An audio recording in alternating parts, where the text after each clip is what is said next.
जय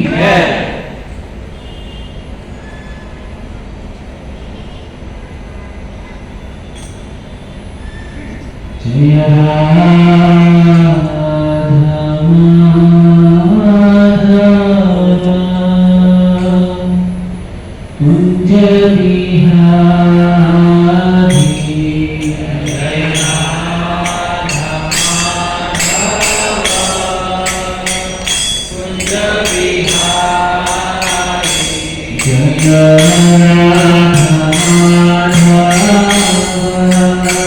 कुंज बिहारी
Sa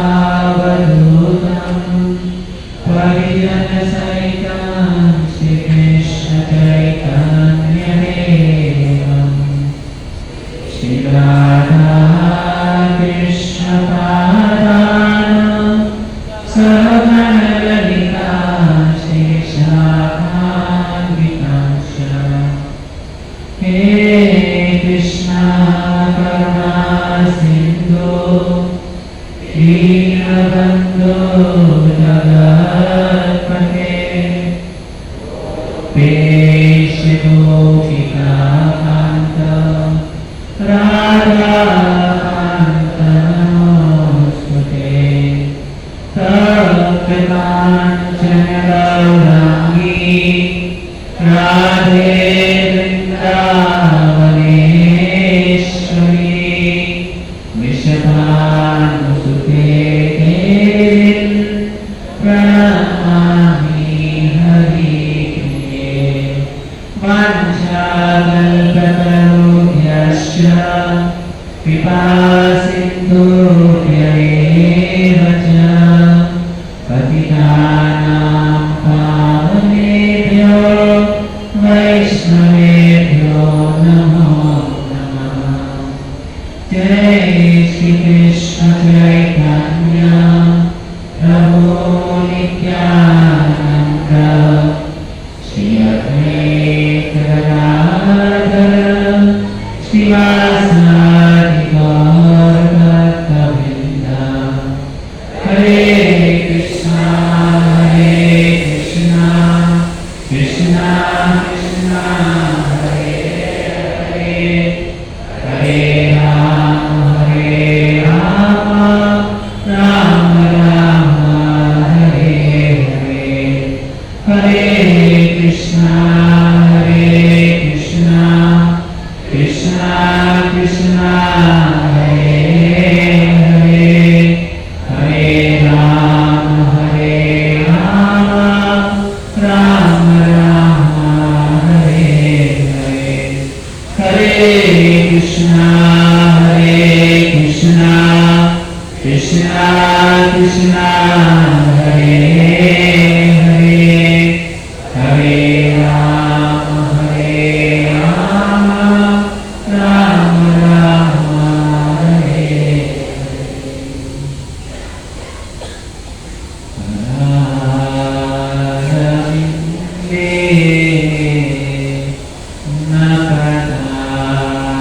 नकदारविन्दम्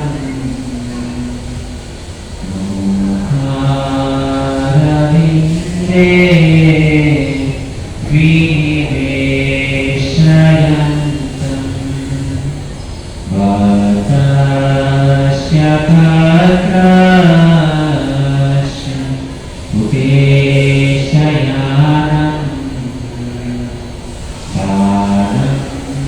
मुकुन्द मनसा स्मरामि श्रीकृष्ण गोविन्द हरे मुरारे हे नाथ नारायण वासुदेव जीवेति तस्मात् अमृतमेतदेव गोविन्द नामो जगन्नाथवेति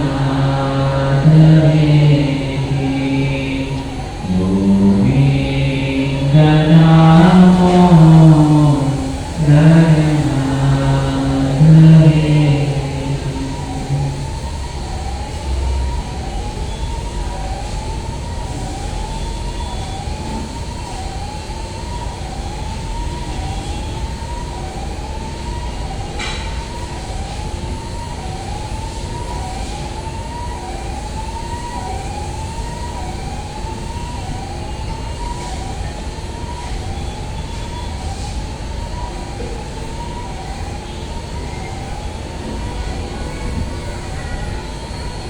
यहाँ पर उपस्थित आप सभी भक्तजनों का अंतर्राष्ट्रीय कृष्ण भावनामृत संघ की ओर से हार्दिक स्वागत करते हैं। यहाँ पर हमारा बहुत ही सुंदर विषय चल रहा है भगवद गीता कोश। मैं यहाँ पर कुछ बोलने का प्रयास करूँ उसके पहले मैं जो भी कुछ बोलूँगा वो श्री राधा विद्यालय चलना कभी सुपत्र महारानी भौमिका श्री भक्तिवेदांत स्वामी श्री प्रभुपाद महाराज हमारे गुरु महाराज शिक्षा गुरु दीक्षा गुरु जो यहाँ पर उपस्थित जितने भी भक्तजन हैं उनके आशीष वचन से मैं कुछ बोलने का प्रयास करूँगा। तो मैं आशा करता हूँ कि आप सभी श्रोता हमारे ऊपर आशीष बनाए रखें ताकि आप सभी को विकास में कुछ बोलने का प्रयास कर सकें। तो अभी ये जो समय चल रहा है तो बहुत ही सुंदर समय है, श्रावण मास। ऐसा करते हैं भक्तों के श्रावण मास में जो है ना ज़्यादा से ज़्यादा हम लोगों को श्रवण करना चाहिए। हम प्राय देखते हैं कि हमारे जीवन के अंदर बहुत कुछ बातें जो ना हमारे कान के अंदर डालते हैं, लेकिन यदि हम लोगों को भगवान को प्रसन्न करना है तो हमको इस कानों के द्वारा बहुत ही सुंदर भगवान की कथाओं को हमको क्या करना चाहिए, इस कान के अंदर डालना चाहिए। और यही वास्तविक में जीवन का लक्ष्य है। तो आज मैं प्रयास थोड़ा करूँगा कि बहुत ही सुंदर कथा आती है। तो गुजरात की एक घटना है, एक बहुत ही एक अमीर सेठ गुजरात में हुआ करता था और वहाँ पे वो सेठ के वहाँ पे जो है एक मुनि उसके वहाँ पे काम करता था, जैसे आप यहाँ पे स्क्रीन पर देख सकते हैं। तो वो जो मुनि जो था ना बहुत ही वफादार था और बहुत ही ईमानदार था। वो जो सेठ के पास में काम करता था ना वो मुनि, वो प्राय अपना काम भी करता था और काम करते करते वो भगवान का कीर्तन गाया करता था, भगवान का भजन गाता था, भगवान की भक्ति करता था। इस प्रकार से बहुत ही सुंदर तरीके से वो सेठ के वहाँ पे मौजूद था। तो और लेकिन वो जो उसका जो सेठ है जो था, प्राय हम लोग देखते हैं कि संसार के अंदर जो मालिक होता है, जो बॉस होता है, उसको समय नहीं मिलता। वो ज़्यादा करके क्या होता है, बहुत बिजी होता है, तो उसके पास समय नहीं होता है भगवान का भजन करने के लिए, भक्ति करने के लिए। तो बहुत ही व्यस्त हुआ करता था। तो ये जो मुनि जो था ना वो भगवान का भगत था। तो एक दिन उसको किसी ने बताया कि सारी जो साधु मंडली है ना वो जगन्नाथपुरी जा रही है, उनको बताया था कि आपको चलना है। तो उन्होंने कहा कि इच्छा तो बहुत बड़े से थी, भगवान का भगत। तो उनकी इच्छा थी कि मैं ये साधु मंडली के साथ में जो है ना जगन्नाथपुरी जाऊँ। तो उन्होंने अपने सेठ से परवानगी मांगी कि मुझे जगन्नाथपुरी जो है ना भगवान जगन्नाथ जी के दर्शन के लिए मुझे जाना है, तो कृपा करके मुझे परमिशन दो। तो ये जो मुनि जो था ना उसने क्या किया, सेठ जी से मतलब क्या क्या परमिशन लिया और जगन्नाथपुरी जाने के लिए उसे आज्ञा दे दी। और ये सेठ तो बहुत बिजी आदमी था, उसके पास तो समय नहीं था। तो सेठ जी ने कहा कि देखो मैं तो बहुत बिजी आदमी हूँ, मेरे पास समय नहीं है, लेकिन तुमने बहुत अच्छी इच्छा प्रकट की है, तुम जगन्नाथपुरी जा रहे हो तो एक काम करना, मेरी ओर से भी दर्शन करना और मैं तुमको जो है ना 100 रुपया देता हूँ, वो जगन्नाथ जी के चरणों में अर्पण कर देना। तो ये जो सेठ जी जो थे ना उसने 100 रुपया नगद जो है ना किसको दिया, ये मुनि को दे दिया। मुनि बहुत खुश हो कि चलो वो खुद तो नहीं आ रहे, लेकिन उन्होंने अपना धन जो है ना भगवान जगन्नाथ की सेवा में लगा दिया। तो ये साधु मंडली के साथ में गए जगन्नाथपुरी।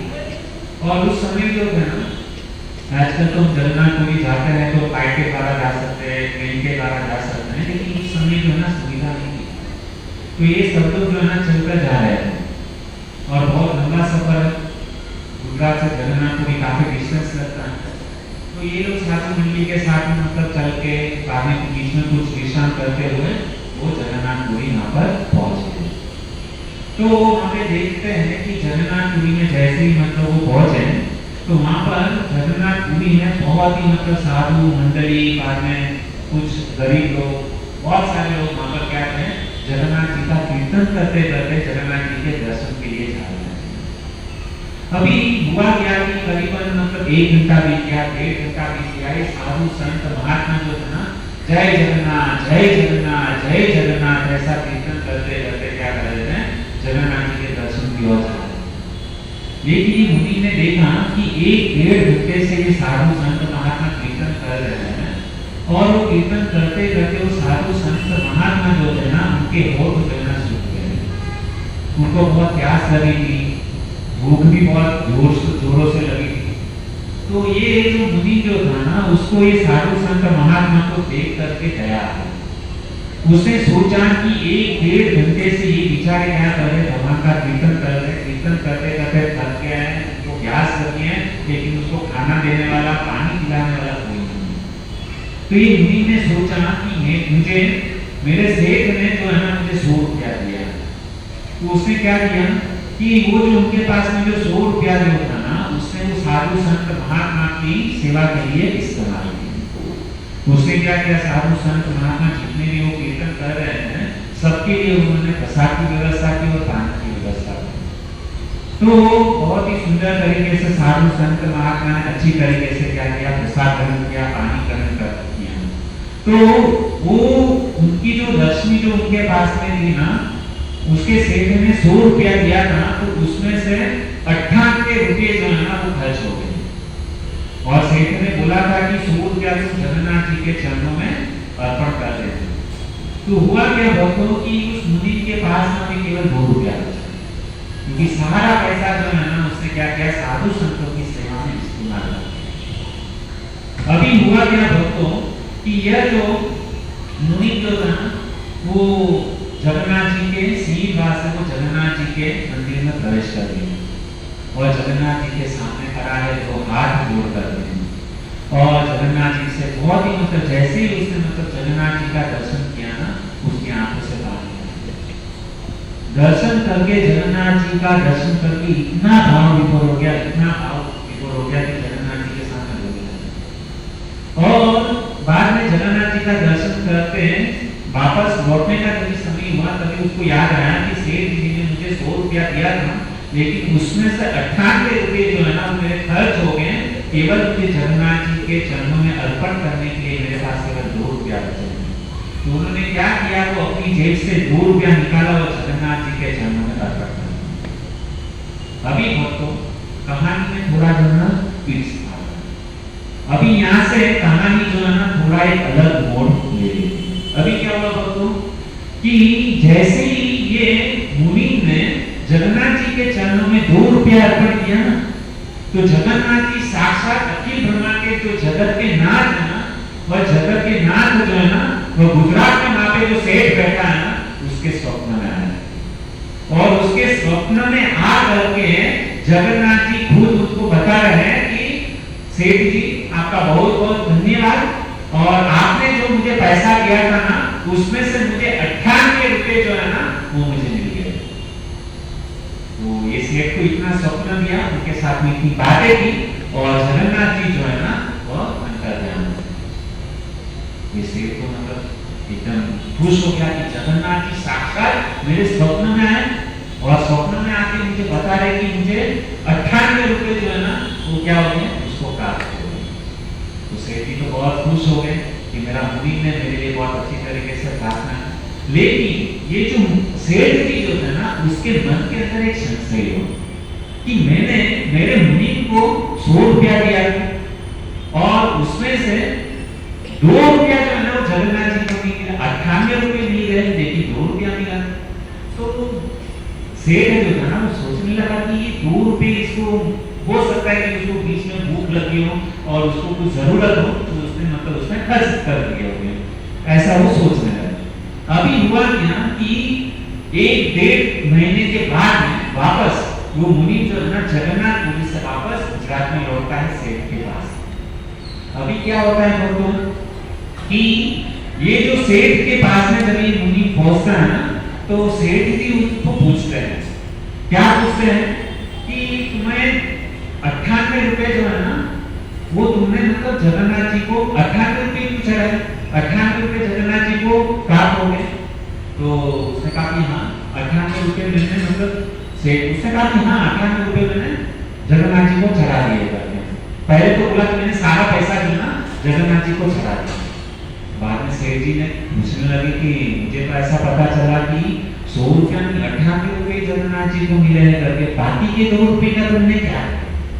सेठ जी मुनि को पूछते हैं। तो मुनि ने उस समय सारी बातें जो है ना सेठ जी को बता दी कि इस प्रकार से जब जगन्नाथ मंदिर जा रहा था तो रास्ते में साधु संत महात्मा रुके थे, तो 98 रुपये जो है ना मैंने उन साधु संतों की सेवा में इस्तेमाल कर दिया और केवल 2 रुपया जो है ना मैंने जगन्नाथ जी को चढ़ाया।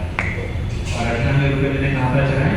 98 रुपये जो है ना जो साधु संतों की सेवा में लगे ना वो ही जगन्नाथ जी को प्राप्त हुए। 2 रुपया जो है ना जगन्नाथ जी ने स्वीकार किया। तो इस प्रकार से मतलब मेरा कहने का तात्पर्य यह है कि ये जो हालांकि वो जो सेठ जी जो था ना उसको कभी भी भगवान जो है ना दर्शन नहीं देते थे, लेकिन उनके हाथों से क्या अच्छा काम हो गया कि उसका जो शुद्ध भक्त जो उनका मार्ग पे जो काम करता ना वो जो मुनि जो था ना वो मुनि के द्वारा क्या हुआ उसका जो लक्ष्मी जो दिया था ना उसका सही प्रकार से उसने साधु संतों की सेवा में इस्तेमाल किया। इसके लिए वो सारा पैसा जो है ना जगन्नाथ जी को प्राप्त हो गया। लेकिन यहाँ पर ये जो सेठ जी जो है ना वो बहुत ही सुंदर बात कहते हैं और कहते हैं कि जगन्नाथ जी जब भी मेरे स्वप्न में आए ना तो तुम्हारी वजह से जो है ना मुझे जगन्नाथ जी के दर्शन हुए। और वो सेठ जी वो साधु जो मुनि जो था ना उसके साष्टांग दंडवत प्रणाम करते हैं कि मेरा अहो भाग्य है कि मेरे वहां पर तुम जैसे शुद्ध भक्त जो है ना मेरे वहां पे काम करते हो। यदि तुम आज मेरे वहां पे ऑफिस में नहीं रहते थे ना तो मुझे कभी भी भगवान जगन्नाथ जी का दर्शन नहीं होता। तुम्हारे कारण आज मुझे क्या है जगन्नाथ जी ने मुझे दर्शन दिए, मैं धन्य हूं। और कहने लगे सेठ जी कि जगन्नाथ जी बताते हैं मुझे बहुत सुंदर बात बताए। क्या बात बताए कि देखिए जगन्नाथ जी के दर्शन के लिए तो बहुत सारे लोग जाते हैं और बहुत सारे लोग जो है ना धन भी जगन्नाथ जी को अर्पण करते हैं, लेकिन जगन्नाथ जी के पास में लक्ष्मी की कोई कमी नहीं है। साक्षात लक्ष्मी जी जो है ना उनकी पत्नी है। लेकिन जगन्नाथ जी कैसे प्रसन्न होते हैं तो ये जो है ना वो कहते हैं जगन्नाथ जी ने स्वप्न में आकर के कहा मुनि को कि जगन्नाथ जी जो है ना साधु संतों महात्मा की जो जीवों की जो सेवा करते हैं ना उससे जगन्नाथ जी ज्यादा प्रसन्न होते हैं, नहीं कि आपके धन से प्रसन्न होते हैं। यदि जगन्नाथ जी के मंदिर में जाओ है ना तो हमको क्या करना चाहिए? हमको ज्यादा से ज्यादा केवल शरीर से सेवा नहीं करना है, हमको हमारा मन जो है ना भगवान जगन्नाथ जी के चरणों में अर्पण कर देना चाहिए। इस प्रकार से जगन्नाथ जी धन के भूखे नहीं है, वह चाहते हैं कि मेरा भक्त जो है ना साधु संत महात्मा की सेवा करे, उससे जो है ना जगन्नाथ जी ज्यादा प्रसन्न होते हैं। तो इस प्रकार से बहुत ही सुंदर बात जो है ना सेठ जी बताते हैं और उन्हीं के कारण हमको ये शिक्षा लेनी चाहिए, कहानी के माध्यम से हमको ये शिक्षा लेनी चाहिए कि भगवान जगन्नाथ जी जो है ना भाव के होते हैं। जो भी कोई व्यक्ति निस्वार्थ भाव से यदि अपने भक्तों की सेवा करता है ना तो उसे निश्चित रूप से भगवान जगन्नाथ जी दर्शन देते हैं। लेकिन भाव क्या होना चाहिए? निस्वार्थ भाव से जो की गई सेवा जो है ना वही जगन्नाथ जी के चरणों में जाती है, बाकी कोई भी सेवा वहां पर हो सकती है। तो आइए हम अभी आज का ये जो बहुत ही महत्वपूर्ण विषय है श्रीमद् भगवद गीता उसके ऊपर आज हम चर्चा करेंगे। तो बहुत ही हमारा भाग्य है कि हमने अब तक यहाँ पर भगवद गीता के अंतर्गत हम लोगों ने आत्मा के बारे में जाना है ना, भगवान के बारे में नहीं जाना कि भगवान कौन है। हम लोगों ने देखा कि आत्मा का परम धर्म जो है ना वह क्या है? परमात्मा की सेवा करना। यदि जब तक आत्मा परमात्मा की सेवा नहीं करेगा ना तब तक वो सुखी नहीं होगा। चाहे हम इस शरीर के ये जो आत्मा जो है इस शरीर के अंदर है, हम इस शरीर को कितना भी नहलाए, कितना भी उसको मेकअप करे, सुंदर करे, नहाए धोए, लेकिन शरीर का कितना भी लालन पालन करो लेकिन आपकी आत्मा उससे प्रसन्न नहीं होगी। क्योंकि आत्मा का कर्तव्य है परमात्मा की सेवा करना। क्यों परमात्मा की सेवा करनी चाहिए? क्योंकि हम आत्मा जो है ना परमात्मा का अंश है। इसके लिए हम सबको क्या करना चाहिए? परमात्मा की सेवा करनी चाहिए। प्राय लोग इस संसार के अंदर कहते हैं कि मानव सेवा, मानव सेवा, मानव सेवा। सही बात है, तो मानव सेवा करनी चाहिए, लेकिन इससे भी ऊपर कुछ है। माधव सेवा इज मोर इम्पोर्टेंट देन दी मानव सेवा। यदि आपने माधव की सेवा कर दी ना बाद में संसार में किसी की भी सेवा करने की जरूरत नहीं। माधव सेवा कर दी ना तो ऑटोमेटिक मानव सेवा होती है। इसलिए हम लोगों को प्रयास करना चाहिए माधव की सेवा करने। मैं ऐसा नहीं कहता हूँ कि मानव सेवा मत करो, मानव सेवा भी करना है, लेकिन उससे भी ऊपर कुछ श्रेष्ठ है और वह श्रेष्ठ क्या है? माधव सेवा। तो हम प्राय देखते हैं कि हम ये शरीर नहीं है, हम आत्मा है। तो आत्मा का धर्म है कि परमात्मा की सेवा करें। तो हम देखते हैं कि हम आत्मा की सेवा नहीं करते, हम किसकी सेवा करते हैं? शरीर की सेवा करते हैं। तो दोनों में से किसकी सेवा इंपॉर्टेंट है? शरीर की सेवा महत्वपूर्ण है कि आत्मा की? आत्मा की, है ना? आत्मा की सेवा महत्वपूर्ण है। क्यों आत्मा की सेवा महत्वपूर्ण है? हमें पता होना चाहिए ना, आत्मा की सेवा क्यों है? शरीर की सेवा क्यों महत्वपूर्ण है? शरीर नश्वर है। देखिए भक्तों, ये हम जो शरीर की जो सेवा करते हैं ना, हम बोलते हैं हम इसकी सेवा करते हैं, उसकी सेवा करते हैं, लेकिन हम इस दुनिया में किसी की भी सेवा क्यों न करें, लेकिन हम जिसकी सेवा करते हैं ना, वो एक ना एक दिन क्या हो जाने वाला है? राख होने वाला है, मिट्टी में मिलने वाला है। इसके लिए शरीर की सेवा से ज्यादा महत्वपूर्ण क्या है? आत्मा की सेवा। आत्मा की सेवा करें ना, क्योंकि आत्मा जो है ना वह नश्वर है, उसका नाश कभी नहीं होने वाला है, और ये जो शरीर जो है ना वो नाश होने वाला है। हाँ, तो आत्मा जो है ना अमर अजर है। इसके लिए हम लोगों को क्या करना चाहिए? आत्मा की सेवा जो है ना परमो करना। और कहते हैं कि यदि कोई व्यक्ति आत्मा की सेवा करता है तो निश्चित रूप से परमात्मा को प्राप्त होता है, तो उसमें कोई संशय नहीं। देखिए कभी कभी हमें संशय होता है। देखिए सेवा करना बहुत महत्वपूर्ण है। आपने कुछ भी सेवा किया ना तो उसका फल जो है आपको निश्चित रूप से मिलेगा। लेकिन हम कभी कभी देखते हैं कि हमारे देश के प्रधानमंत्री सेवा करने से क्या होता है कि हमारे अंदर एक जो है ना पॉजिटिव एनर्जी जनरेट होती है। एक सेवा का गुण जो है ना वो हमारे अंदर जनरेट होता है सेवा करने से। कैसे? हम देखते हैं कि हमारे नरेंद्र मोदी जो है प्रधानमंत्री, वो पूरे देश की क्या करते हैं? सेवा करते हैं। आपने कभी भी उसको थका हुआ नहीं देखा है, कितना मेहनत करते हैं। क्यों? क्योंकि वो देश की सेवा कर रहे, देशवासियों की सेवा कर रहे, इसके लिए वो कभी थकते नहीं। जो व्यक्ति सेवा करता है ना वो कभी थकता नहीं, और जो व्यक्ति सेवा नहीं करता है ना वो हमेशा थका हुआ रहता है। आप लोगों ने अनुभव किया होगा। दूसरा एग्जाम्पल मैं आपको देना चाहूंगा। कैसे? जैसे आप ट्रेन के अंदर मुसाफर करते हैं, है ना, सफर करते हो, तो ट्रेन के अंदर कभी कभी क्या होता है कि हम सीट के ऊपर बैठे हैं, लेकिन कभी कोई बुजुर्ग व्यक्ति आ जाता है या जरूरतमंद व्यक्ति हमारे पास में खड़ा होता है, उसके पास सीट नहीं है, लेकिन उस बुजुर्ग व्यक्ति को देख करके, जरूरतमंद व्यक्ति को देख करके हमारे प्राण जो है ऊपर उठ जाते हैं। हम क्या करते हैं? तुरंत ही हम सीट पे से उठ करके जिसको हमसे ज्यादा जरूरत है उस व्यक्ति को हम क्या करते हैं? ट्रेन के सीट के ऊपर बिठाते हैं और हम खड़े रहते हैं। देखना, जिस दिन आपने जाने अनजाने में ये सेवा कर दी ना तो थकावट नहीं लगी, आपके अंदर एक अलग से जोश होगा। और जो विंडो सीट के ऊपर बैठा है ना, जो खड़ा नहीं हुआ ना, वो विंडो सीट के पास में बैठे बैठे क्या कर रहे हैं? सो रहे हैं। वो बैठा है लेकिन क्योंकि थका हुआ है। और हमने क्या किया? जरूरतमंद की क्या करके हमने सेवा कर दी, दूसरे को हम लोगों ने क्या किया? सीट दे दिया। हम खड़े हैं 1-1.5 घंटे से, लेकिन क्योंकि थकावट नहीं लगी। क्यों? क्योंकि एक पॉजिटिव एनर्जी जो है ना सेवा करने से हमारे और आपके अंदर क्या होता है? पॉजिटिव एनर्जी जनरेट होती है। समझ में आ रहा है दोस्तों? तो कभी भी हमको सेवा करने का मौका मिले ना तो कभी उसको छोड़ना, तुरंत ही उसको क्या कर देना चाहिए? उसका हमको लाभ उठाना चाहिए। तो बहुत ही सुंदर, मतलब ये इसके लिए मैं बता रहा हूँ कि सेवा करने से बहुत ही महत्वपूर्ण हमको लाभ जो है ना वो प्राप्त होता है।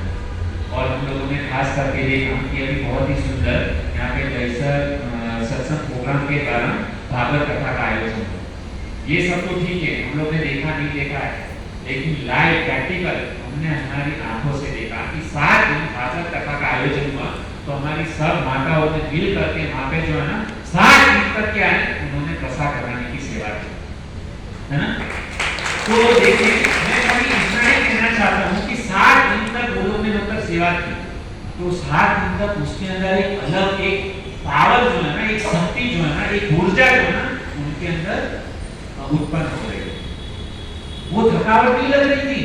7 दिन तक मतलब उन्होंने क्या किया, और आपको नींद भी नहीं आती थी, राह देखते थे कब दूसरा दिन आया और हम लोग सेवा में जाए। एक उत्साह था, एक उमंग था। तो ये दिखाता है भक्तों की 7 दिन तक सब माताओं ने सेवा की लेकिन थकावट नहीं लगी। लेकिन जैसे ही 7 दिन खत्म हुआ ना भक्तों, 8 8वें दिन जो है ना तुरंत ही मतलब हम पूरा सब लोग जो है ना थक गए। तो जब तक सेवा का भाव था, कथा की एक उमंग था, एक अलग जोश था, लेकिन थके नहीं। रोज मतलब इतना मेहनत करते थे, वापस दूसरे दिन उसी उत्साह के साथ में सेवा में चले जाते थे। लेकिन जैसे कथा खत्म हो गई, सारा पावर जो है निकल गया। तो ये साबिती है, ये प्रमाण है कि हम जब भी किसी की सेवा करते हैं ना, तो सेवा करने से हमारे अंदर एक अलग सा पावर जो है ना हमारे अंदर जनरेट होता है। किसी के लिए दिल धड़कता है।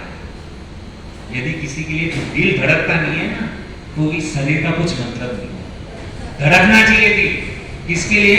किसी जीव की सेवा करने के लिए। यह उत्तम सेवा है। तो मेरा कहने का तात्पर्य है कि सेवा बहुत प्रकार की है। हमको अभी से हमारे शरीर के अंदर आदत डालनी चाहिए कि हम किसी न किसी की क्या करें, सेवा करें। सेवा बहुत प्रकार की है, लेकिन उत्तम सेवा क्या है? आत्मा की सेवा। आत्मा की सेवा कैसे कर सकते हैं? कथा श्रवण करके, भगवत गीता को सुन करके, भागवतम को सुन करके हम क्या कर सकते हैं? इस आत्मा की सेवा कर सकते हैं। और जो भी कोई इस आत्मा की सेवा करता है ना, तो उसको परम लाभ की जो है ना प्राप्ति होगी। और जो व्यक्ति सेवा करता है ना, वो कभी दुखी नहीं होगा। आप देखना कि जब भी हम सेवा करते हैं ना निस्वार्थ भाव से, तो हमारे चेहरे के ऊपर एक अलग सी चमक होती है। देखा आप लोगों ने? तो ये एक अलग पावर है। ये एनर्जी कहां से जनरेट होती है? अंदर से जनरेट होती है। उस पावर को हमको जगाना। तो बहुत ही सुंदर आगे बढ़ते हैं कि मैंने बताया कि सेवा का मोड क्या होना चाहिए। हम देखते हैं कि दिसंबर महीने के अंदर सारे भक्त लोग मिल करके, आप लोगों ने देखा होगा कि खास करके स्कूल के भगत लोग जो है ना, रोड के ऊपर क्या करते हैं? भगवत गीता वितरण करते हैं। देखा है सब लोगों ने? तो भगवत गीता वितरण करते हैं। तो उसमें से क्या होता है कि जब भी बुक डिस्ट्रीब्यूशन होता है ना, तो हमारे कुछ हिंदू भाई लोग जो है ना, उसको ये चीज पसंद नहीं आती। और वो लोग क्या बोलते हैं? अरे क्या भगवत गीता को रोड के ऊपर बेचते हो, शर्म नहीं आती? कितना हमारे साथ में आर्गुमेंट करते हैं। तो इस प्रकार से हमको क्या लगता है? डिबेट करते हैं कि भगवत गीता को रास्ते पे बेच रहे हो, इतना पवित्र ग्रंथ है, ये है वो है। लेकिन हम लोगों को भगवत गीता को रास्ते पे लाने की जरूरत क्यों मिली? क्योंकि हम लोगों ने ये भगवत गीता जो है ना लाल कपड़े में बांध करके रखी थी, कभी उसको निकाली नहीं, उसका महत्व कभी समझा नहीं। इसके लिए इस्कॉन वाले को क्या करना पड़ा? भगवत गीता को रोड के ऊपर लाके डिस्ट्रीब्यूशन करना पड़ा। समझ में आ रहा है भक्तों? अभी तक हम लोगों के माता पिता ने यही समझाया है कि भगवत गीता को लाल कपड़े में बांध करके 3 रस्सी से पैक करके रखो। भगवत गीता लाल कपड़े में बांध के रखने वाली चीज नहीं है। भगवत गीता मरने के बाद कुछ वैल्यू नहीं है। भगवत गीता का महत्व क्या है? जीते जी भगवत गीता को पढ़ना चाहिए। मरने के बाद में पढ़ोगे तो उसका कुछ महत्व नहीं। जब तक इस शरीर के अंदर प्राण है ना, तभी इस भगवत गीता के अमूल्य रहस्य को समझ लो। और जिन लोगों ने इस भगवत गीता को धारण किया, जिस लोगों ने भगवत गीता को पढ़ा, वो कहां से कहां पहुंच गए। इसलिए भगवत गीता बहुत ही महत्वपूर्ण ग्रंथ है, जिसको हमको क्या करना चाहिए? प्रतिदिन उसको क्या करना चाहिए? पढ़ना चाहिए। और भगवत गीता को पढ़ करके भगवत गीता का प्रचार जो है ना पूरे विश्व भर में, उसी से हमारे देश का कल्याण होगा। वरना आजकल देख रहे अलग अलग संप्रदाय वाले हमारे हिंदू भाई बहन जो है ना, वो विरोध करते हैं, हमारी संस्कृति का विरोध करते हैं, हमारे धर्म का विरोध करते हैं। आज ही हम मतलब देख रहे थे कि स्कूल के अंदर, कॉलेज के अंदर हमारे हिंदू भाई बहन जब भी मतलब कॉम्पिटिशन में, चाहे ड्रॉइंग कॉम्पिटिशन हो या रेसिंग हो, उसमें फर्स्ट आते हैं, सेकंड आते हैं, तो ये जो ट्रस्टी लोग जो है ना हमारे हिंदू ही, तो क्या करते हैं? किसी और को ट्रस्टी बना देते हैं। और वो लोग क्या करते हैं कि जिसने तिलक किया है, कंठी माला पहनी है, उसको फोटो एडिटिंग करके वो तिलक निकाल देते हैं, कंठी माला निकाल देते हैं। क्यों? आजकल हो रहा है ये सब स्कूल और कॉलेज के अंदर। हम लोगों ने देखा भी है कि हमारे हिंदू बच्चे फर्स्ट आते हैं, लेकिन हिंदू लोगों का नाम जो है ना कभी भी आगे रखना नहीं चाहते, वो पसंद ही नहीं करते उन लोगों को। हमारी हिंदू कॉलेज है, लेकिन उसमें भी ट्रस्टी कौन है? कोई अलग संप्रदाय के है, कोई क्रिश्चियन है, कोई मुसलमान ट्रस्टी है। और जब भी ऐसे लोग जब भी यहाँ पर मतलब पोजीशन के ऊपर बैठेंगे ना, कुर्सी के ऊपर बैठेंगे ना, वो कभी भी हमारे देश का कल्याण नहीं कर सकते। इसके लिए भक्तों हम लोगों को सावधान होने की ज़रूरत है। यदि हमने हमारे ग्रंथों को, हमारे शास्त्रों को सीरियस नहीं समझा ना, तो यही टीचर लोग जो है ना हमारी संस्कृति का भारा बजाते हैं, पूरी संस्कृति का विनाश कर देंगे। ये अभी से नहीं चल रहा है भक्तों। महाराणा प्रताप हुए हैं, उसके समय भी कोई ऐसा था। शिवाजी महाराज हुए हैं, उसके भी मतलब राज्य में कोई ऐसा था कि जो पीछे से जाके पूरे लोगों को बता दें और क्या करते थे पूरा। मतलब ये जो मुसलमान लोग हैं, हमारा मतलब संस्कृति का पूरा मतलब एक विपरीत का होता है। अगर हम लोग जागरूक नहीं हो तो बहुत बुरा समय आने वाला है आगे चलकर।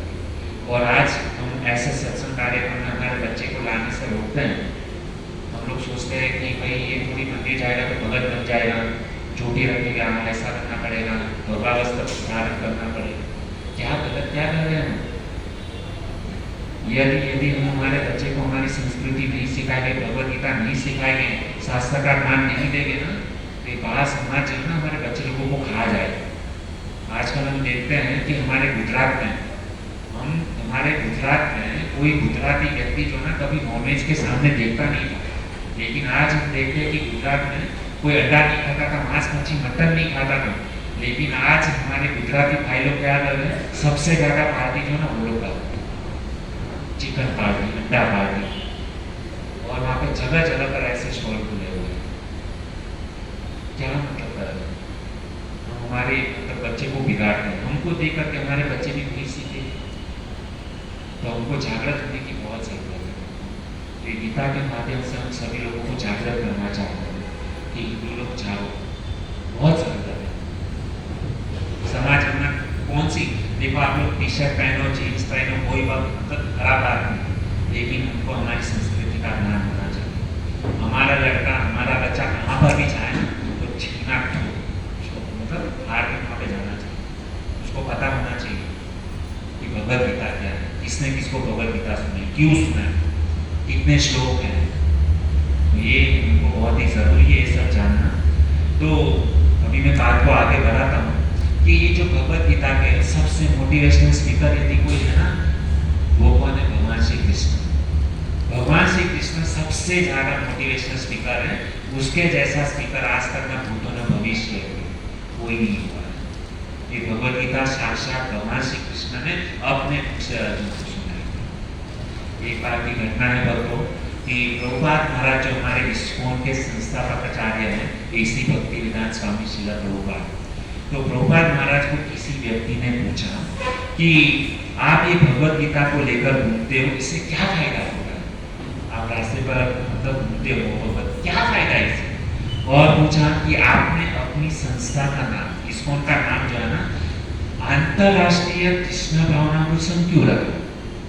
आपको अपनी संस्था का नाम कृष्ण मतलब international society for Krishna consciousness क्यों रखना? आपको अपनी संस्था का नाम international society for God consciousness रखना था, है ना?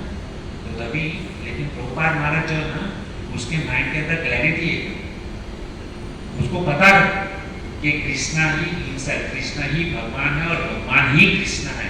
इसके लिए आगे चलकर मुझे कोई भी कंफ्यूजन क्रिएट नहीं करना है। यदि गॉड कॉन्शियसनेस कर देंगे तो सब लोग मतलब अलग अलग भगवान को लेकर के आएंगे, एक बड़ी समस्या खड़ी कर देंगे, कौन भगवान, कितने सारे। लेकिन प्रभुपाद जी की फिलोसॉफी एकदम क्लियर थी कि Krishna is the supreme personality of God है, कृष्णा ही भगवान है और भगवान ही कृष्ण है। उनका माइंडसेट एकदम क्लियर था, लेकिन हमारा माइंड क्लियर नहीं है। इसके लिए प्रभुपाद महाराज ने जो है ना, आगे चलकर कोई समस्या ना हो, इसके लिए प्रभुपाद महाराज ने इस्कॉन की संस्था का नाम रखा अंतरराष्ट्रीय कृष्ण भावनामृत संघ। कृष्ण ही भगवान है, बाकी कोई। इसके लिए हमारी संस्था का नाम प्रभुपाद महाराज ने इस्कॉन रखा। और प्रभुपाद महाराज इसके आगे कहते हैं कि ये जो इस्कॉन की जो स्थापना हुई ना, अमेरिका के एक छोटे से मतलब घर में हुई, ज़्यादा मतलब ये फेमस ऐसा नहीं था। 1967 के अंदर प्रभुपाद महाराज ने अमेरिका में ही इस्कॉन की स्थापना, और आज इस्कॉन केवल 2 व्यक्ति से चालू हुआ है। और आज हम देखते हैं कि इस्कॉन जो है ना, पूरे वर्ल्ड के अंदर आज क्या है, इस्कॉन को सब लोग हरे कृष्ण हरे रामा के नाम से जानते हैं। प्रभुपाद चाहते तो अपना खुद का नाम लिख सकते थे, प्रभुपाद नहीं, लेकिन प्रभुपाद जी ने कभी अपना नाम फेमस नहीं किया, प्रभुपाद महाराज ने कृष्ण का नाम फेमस किया। हम देखते थे बाकी कितने सारे संप्रदाय हैं, वहाँ पर देखते ये बापू वो बापू, इस्कॉन एक ऐसी संस्था है वहाँ पर उसका कोई मतलब लीडर नहीं है, केवल क्या है कृष्ण कॉन्शियसनेस है, कृष्ण ही क्या है उसके लीडर है। तो हम लोगों को समझना चाहिए प्रभुपाद महाराज कभी भी नहीं चाहते कि कुछ नाम हो फेम हो। और प्रभुपाद महाराज से किसी ने मतलब पूछा भी आपने इस्कॉन की स्थापना क्यों की, आप मतलब आपको क्या करना चाहिए, हॉस्पिटल खुलना चाहिए है ना, अनाथ आश्रम खुलना चाहिए, स्कूल खुलना चाहिए, कॉलेज खोलना चाहिए, इस प्रकार से किसी ने मतलब उनको कहा। तो उस समय प्रभुपाद महाराज जो है ना मतलब बहुत ही सुंदर मतलब बताते हैं, एक बहुत ही सुंदर उस व्यक्ति को उसने उदाहरण दिया।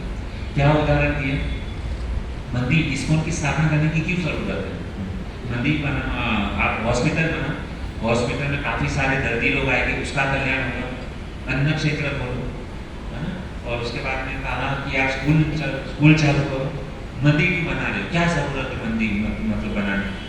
तो उस समय प्रभुपाद महाराज बहुत ही सुंदर उदाहरण देते हैं। क्या उदाहरण देते हैं, तो प्रभुपाद महाराज तभी एक बहुत ही सुंदर एग्जाम्पल देते हैं कि एक छोटा सा बालक है ना, वो अपने माता पिता के साथ में मेले में घूमने के लिए जाता है। तो जब भी वह बालक अपने माता पिता के साथ में मेले में जाता है ना, तो वहाँ पर बहुत सारी भीड़ लगी हुई थी। तो वो बच्चा जो होता है ना, वो अपने माता पिता से अलग हो जाता है, ध्यान से सुनना पड़ता। और वो जब भी छोटा सा 5 साल का बच्चा अपने माता पिता से जब भी अलग हो जाता है ना, तभी जोर जोर से क्या करता है, रोने लगता है। अभी हुआ क्या कि उस रोते हुए बच्चे को देख करके वहाँ पे एक आदमी आया, दया आती है ना, कोई बच्चा रोता है तो हमको दया आती है, भाई क्यों रो रहे हो। तो एक आदमी आया, उसको लगा कि बेचारे को मतलब इसको भूख लगी है, तो उसने क्या किया, उस आदमी ने उस बच्चे को बिस्किट का पैकेट ला करके दे दिया। लेकिन फिर भी बच्चा रोना बंद नहीं किया, बाद में वो बिस्किट का पैकेट है, उसको लगा कि इसको भूख लगी इसके लिए रो रहा है, तो उसको बिस्किट का पैकेट दे करके वहाँ से चला गया। अभी दूसरा व्यक्ति उसके पास में आता है, दूसरा व्यक्ति क्या कर रहा है, उसने देखा कि बच्चे के कपड़े जो है ना फटे हैं, मैले हो गए हैं, तो उसने क्या किया, वो बच्चा जो रो रहा था ना, तो उसके लिए दुकान में से नए कपड़े का जोड़ी ला करके उस बच्चे को दे करके चला गया। लेकिन फिर भी बच्चा रोना बंद नहीं किया, रोना उसका चालू ही। बाद में तीसरा व्यक्ति आया, तीसरे व्यक्ति ने क्या किया कि उसने देखा कि बच्चा रो रहा है, तो उसने वहाँ पे जो मेला जो था ना, वहाँ पे मेला में जा करके उसने क्या किया, वहाँ पे गुब्बारे थे, फुग्गे जो बोलते हैं ना, वो गुब्बारे ले करके उस बच्चे को दे दिए। लेकिन फिर भी बच्चा रोना बंद नहीं किया, रो रहा है। तो इस प्रकार से अभी क्या हुआ कि चौथा व्यक्ति उसके पास में, अभी चौथा व्यक्ति ने क्या किया, उसको कुछ भी नहीं दिया, ना खिलौना दिया, ना गुब्बारे दिए, ना शर्ट दिया, ना बिस्किट दिया, कुछ नहीं किया। उसने क्या किया, उसने क्या सोचा, चौथा जो व्यक्ति जो था ना, उसने सोचा कि ये बच्चा जो है ना जोर जोर से रो रहा है और नक्की ये अपने माता पिता से बिछड़ गया है। तो उसने क्या किया, उसने सोचा कि नक्की इस बच्चे की कंप्लेंट जो है ना पुलिस स्टेशन में उसके माता पिता ने लिखाई हो। तो उसने क्या किया, उस बच्चे का हाथ पकड़ करके उसको पुलिस स्टेशन में लेकर के जाता है। और जैसे ही मतलब वो बच्चा पुलिस स्टेशन में जाता है, वो आदमी क्या करता है, पुलिस वाले को समर्पित कर देता है। और पुलिस वाला उसके सामने तुरंत ही वो जो बच्चा गुम गया था ना, तो उसके माता पिता का कांटेक्ट नंबर उसके पास में था, पुलिस वाले के पास में।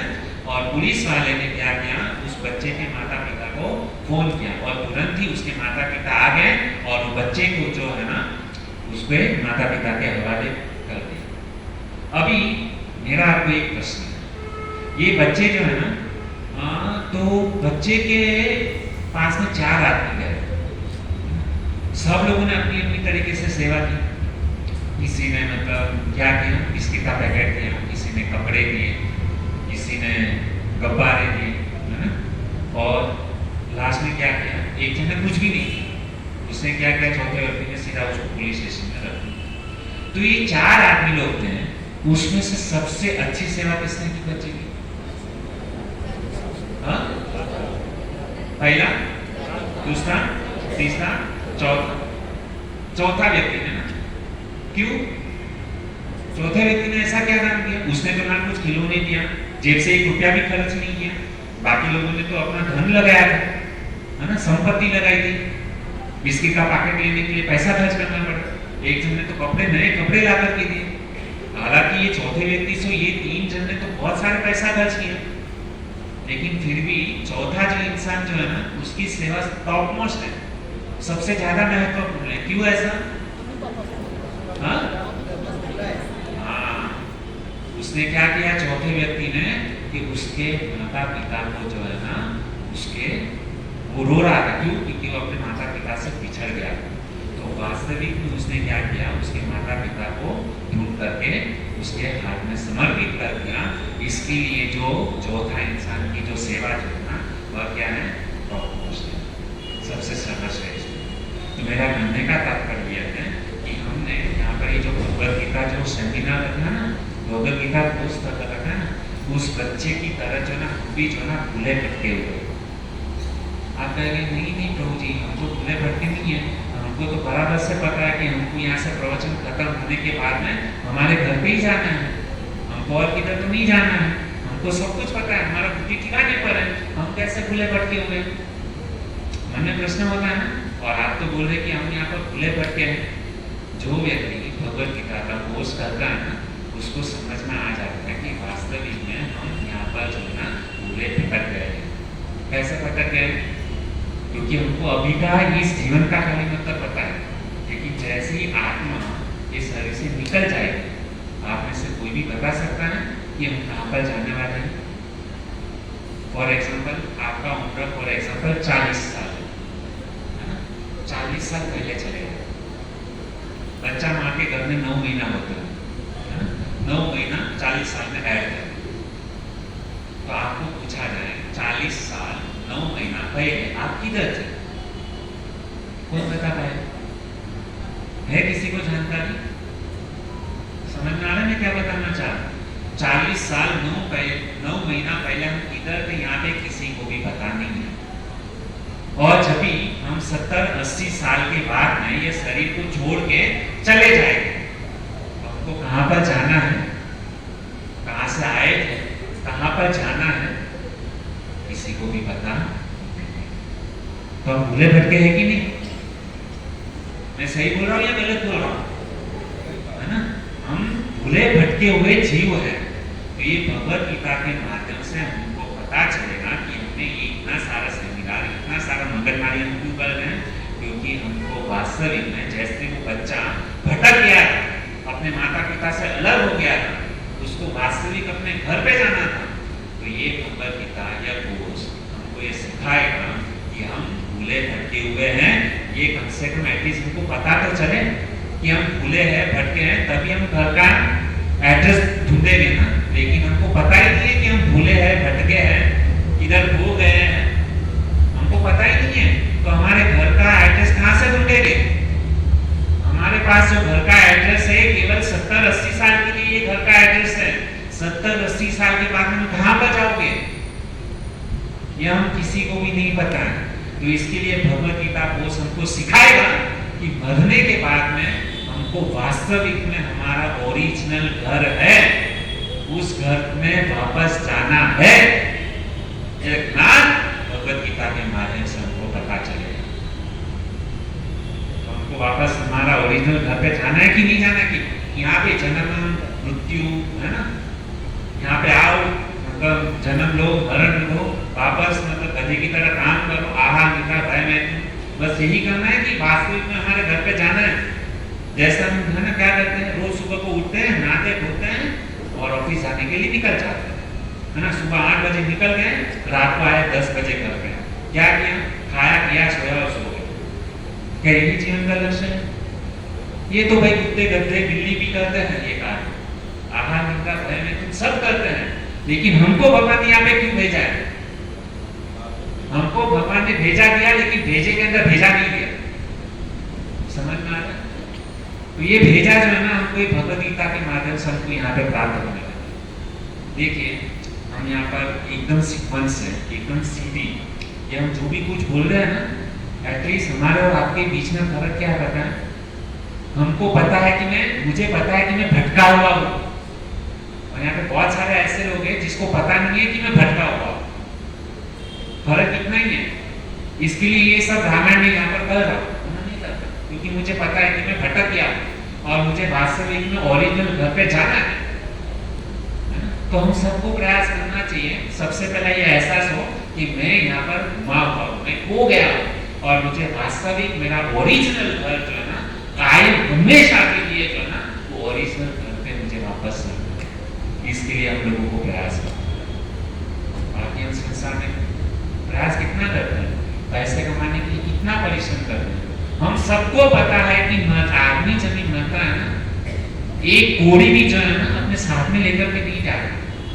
हम बोलते हैं ना कि इंसान को जब मृत्यु जब होती है ना, जब सिंहा के ऊपर जब लेटा हुआ रहता है ना, तो उसको कफन, हम लोगों ने सुना है कि कफन में जेब नहीं होती। क्यों कफन में जेब नहीं होती? क्योंकि एक कोड़ी भी, एक रुपया भी जो है ना व्यक्ति मरता है ना तो साथ में लेके नहीं जाता। वो एहसास दिलाने के लिए जो है ना कफन में जेब नहीं गई। वरना तो सब लोग पैसा तो सब लोग करोड़ों रुपया, अरबों रुपया कमा रहे, वो भी सोचते हैं कि चलो मतलब मैंने इतना कमाया है, मैंने अपने जीवन में करोड़ों रुपया कमाया है, केवल 1 लाख रुपया को लेके जा सकता हूँ कि नहीं? मैंने पूरी जिंदगी मैंने मेहनत किया, तो ज्यादा नहीं, भगवान मुझे खाली 1 लाख रुपया तो लेकर के जाने दो, ताकि ऊपर चल के वहां पे मुझे कुछ काम आए। कोई भी आज तक नहीं लेके गया। आपके पास कोई रिकॉर्ड है कोई लेके गया पैसा? कोई नहीं। खाली हाथ आया थे, खाली हाथ जाता है ना। जब भी आदमी जब भी जन्म लेता है ना, नंगा आता है, शरीर के ऊपर एक वस्त्र भी, एक धागा भी नहीं रहता, और जब भी जाता भी है ना यहाँ से, तो क्या होता है? खाली हाथ।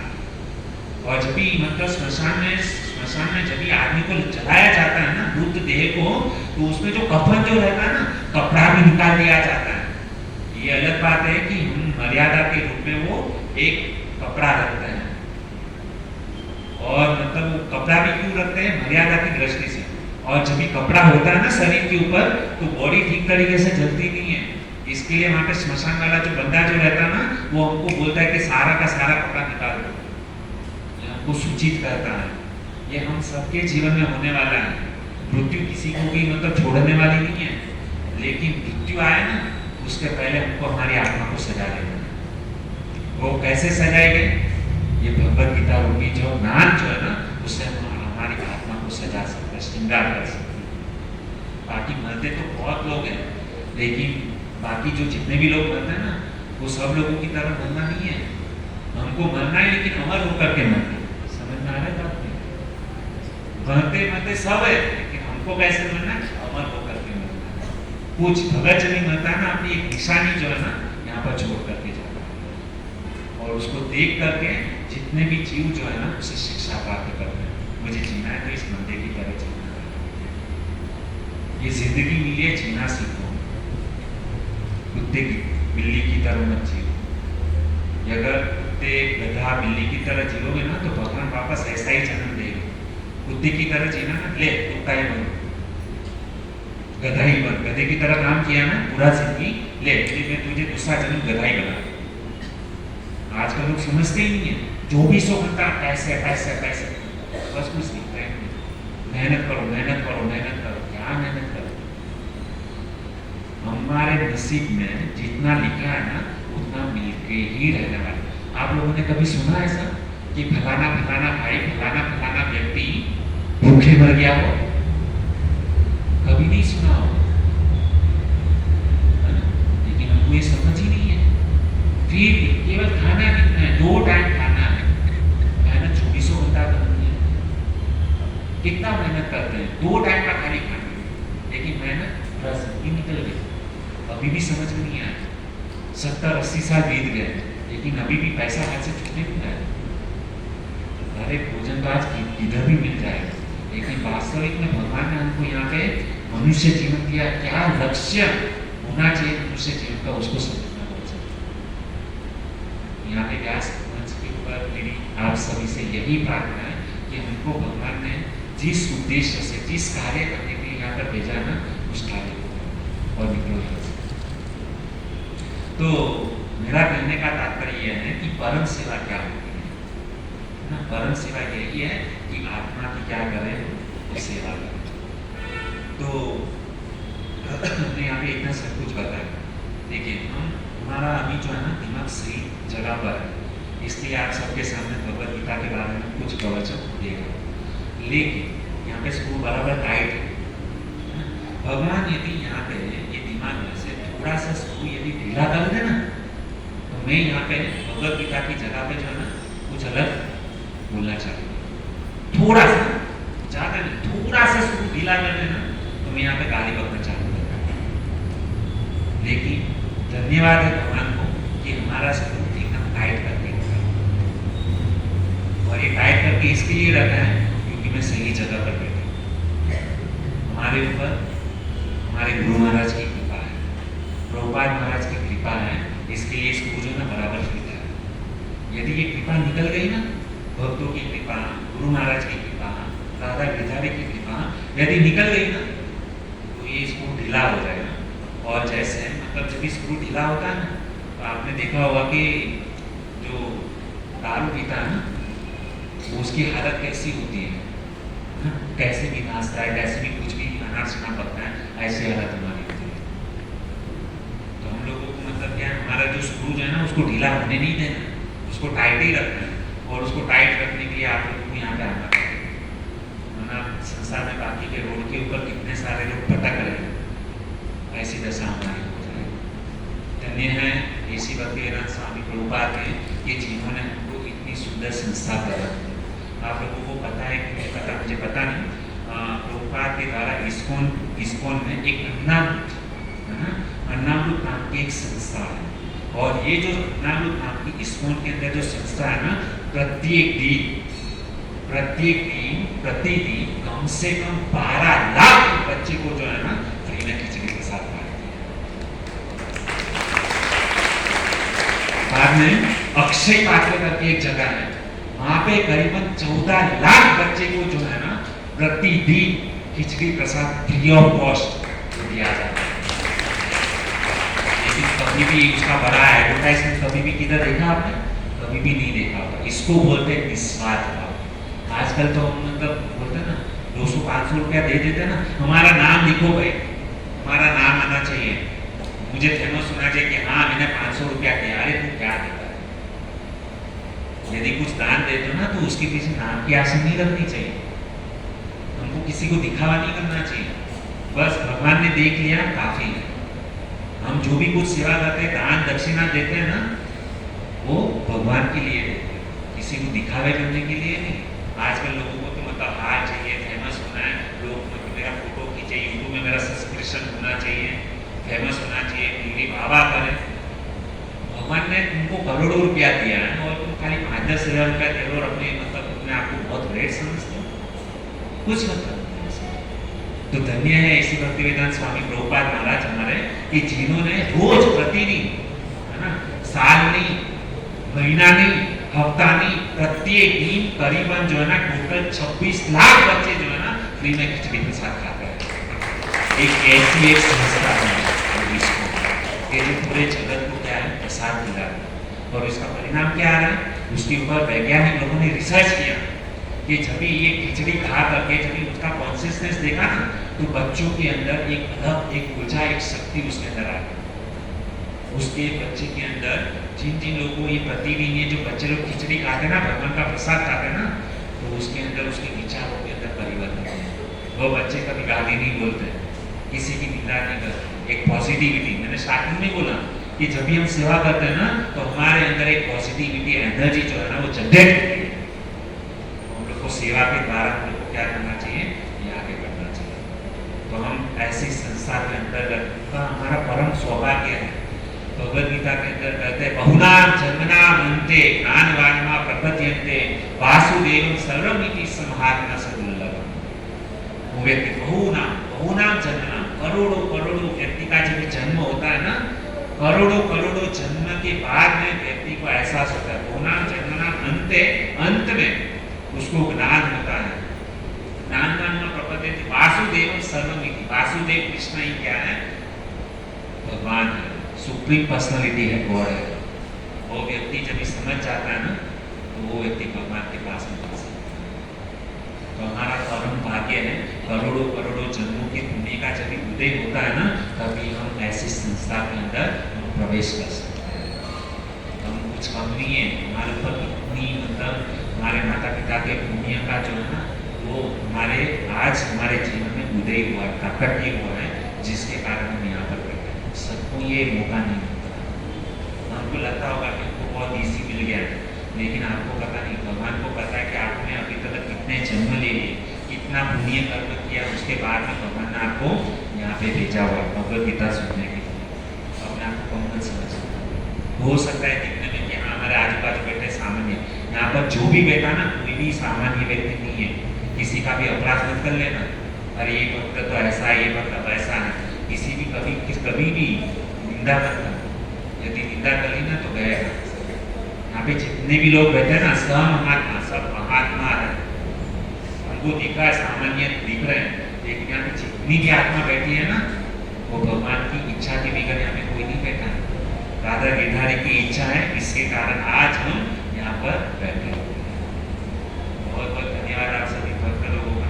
तो मैंने आज आपके सामने थोड़ा प्रयास किया कि थोड़ा ब्रीफ किया, क्योंकि यहाँ पे मैं देख रहा हूँ कि बहुत सारे लोग नए लोग हैं, कथा के माध्यम से यहाँ पर जुड़े हुए हैं। तो मैंने आज केवल खाली इतना ही बताया कि इस्कॉन क्या है, प्रभुपाद महाराज ने इस्कॉन की स्थापना की है। तो बहुत बहुत धन्यवाद। अब आगे आने वाले दिनों के अंदर ये भगवद गीता कोर्स जो है ना, वो आगे हम श्रवण करेंगे कि भगवान, जैसे हम लोगों ने दो विषय के ऊपर चर्चा किया, जीव, अभी तक हमने चर्चा किया जीव, ईश्वर के ऊपर भी चर्चा किया कि ईश्वर कौन है। अभी आने वाला जो टॉपिक है ना, वह तीसरा टॉपिक है प्रकृति। ये जो भगवान की एक शक्ति है, जिसको मतलब प्रकृति कहा जाता है, तो प्रकृति किस प्रकार से इस भूमंडल के ऊपर कार्य करती है, कितनी प्रकार की प्रकृति होती है, और आने वाले दिनों में हम क्या करेंगे, उसको श्रवण करेंगे।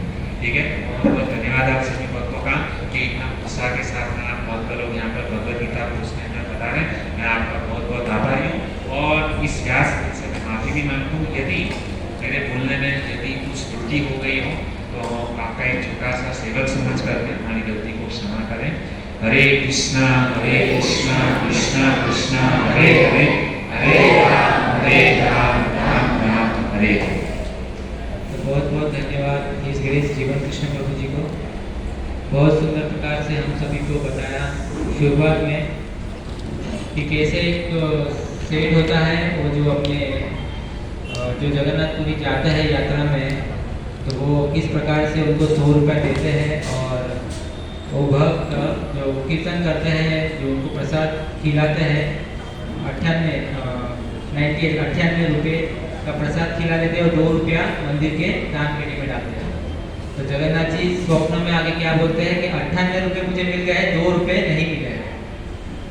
तो बहुत बहुत धन्यवाद आप सभी भक्तों का, जिन भक्तों ने श्रीमद् भागवत कथा में सभी भक्तों को प्रसाद खिलाया, उन सभी का जो पैसा है वो जगन्नाथ जी ने स्वीकार कर लिया है। उनकी धनराशि ये हम जान सकते हैं इस कथा के माध्यम से। तो आप सभी भक्तों का बहुत बहुत धन्यवाद, जिन्होंने तन मन धन से सेवा की। किसी ने तन से की, किसी ने मन से की, और किसी ने धन से की। तो आप सभी की सेवा भगवान ने स्वीकार कर ली है। उसका एक ही फल है कि हमको भगवत कथा श्रवण करने मिल रही है ना। तो बहुत बहुत धन्यवाद है प्रभु जी को, और आप सब भक्तों को भी। और मैं ये पूछना चाहता हूँ कि जो श्रीमद् भागवत कथा का आयोजन हुआ, उसमें से कितने भक्त यहाँ पर आए हैं, वो अपना हाथ ऊपर करें। हरि बोल। तो इन सभी भक्तों का हम एक बार हरे कृष्ण महामंत्र बोलकर अभिवादन करते हैं। हरे कृष्णा कृष्णा कृष्णा हरे हरे, हरे राम राम राम हरे हरे।